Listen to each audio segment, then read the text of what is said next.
కాకినాడ నరసనగర్లో వేయించేస్తున్న శ్రీ రుక్మిణీదేవి సమేత పాండురంగ స్వామివారి ఆలయ ప్రాంగణంలో గల శ్రీ సీతారామ స్వామివారి ఆలయంలో శ్రీ సీతారాముల కళ్యాణాన్ని వైభవంగా జరిపించారు. బైబిల్శెట్టి సింహాచలం దంపతులు వేముల సీతారామచంద్రమూర్తి లలిత దంపతులు పీటలపై కూర్చుని స్వామివారి దివ్య కళ్యాణం శాస్త్రోక్తంగా జరిపించారు. పెద్ద సంఖ్యలో భక్తులు తరలివచ్చి శ్రీ సీతారామ స్వామివారి కళ్యాణం కన్నులారా తిలకించి పులకించారు. ఈ సందర్భంగా బ్రహ్మశ్రీ కందాళ సూర్యశర్మ అవధాని స్వామివారి కళ్యాణం విశిష్టతను వెల్లడించారు. ఆలయ కమిటీ చైర్మన్ రాజరపు కృష్ణకుమార్ వెంకటలక్ష్మి దంపతులు మాట్లాడుతూ ఆలయానికి విచ్చేసే భక్తులకు ఎలాంటి అసౌకర్యం కలగకుండా ఆలయ కమిటీ అన్ని ఏర్పాట్లు చేసినట్లు చెప్పారు. ఈ కార్యక్రమంలో ఆలయ అర్చకులు పెద్ద సంఖ్యలో భక్తులు మహిళలు పాల్గొన్నారు.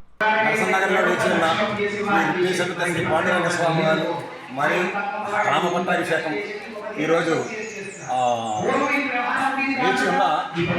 రామ కళ్యాణం ఈ పాండురంగ స్వామి గుడిలో నరసింహనగర్ ఏరియాలో జరుగుతుంది.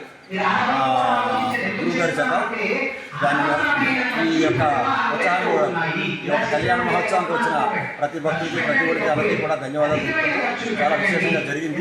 ఇలాగే ప్రతి సంవత్సరం జరగాలని మీ ఆశీస్సులు పొందాలని కోరుకుంటున్నాను. అలాగే సూర్యోదయం వెంటనే అన్నాడు, ఆయన నువ్వు అరణ్యవాసానికి బయలుదేరుకో.